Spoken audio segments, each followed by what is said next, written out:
दुल्हन अपने सास से कहत बा हे बलम से नाता टूटल,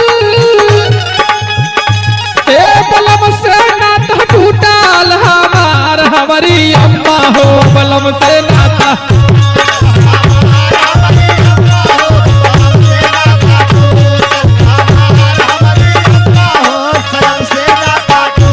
हे बलम से नाता टूटल, सजन से नाता टूटल हमारी अम्मा हो बलम से नाता टूटल।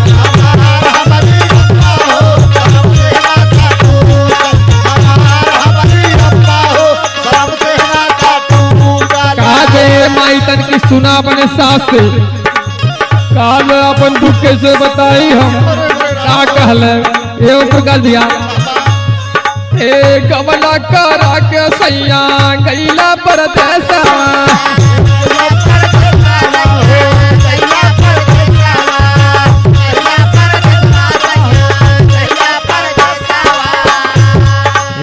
जब से तू गैला सैया माँ चलबा काले सावा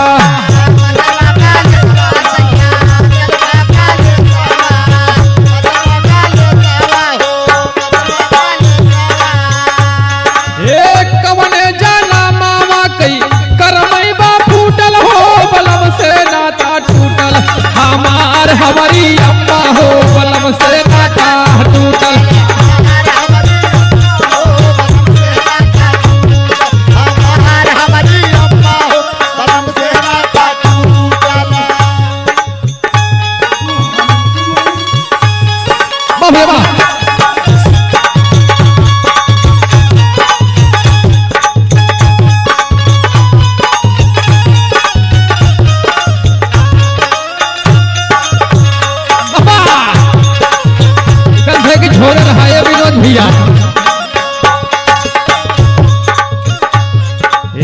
कवने कारणवा पियवा भैला निर्मोहिया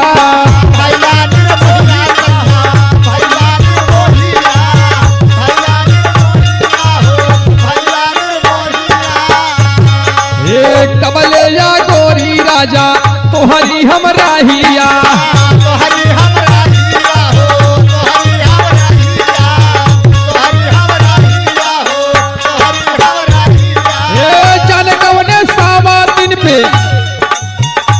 काज में हम कुछ दाल में काला लगत बा माँ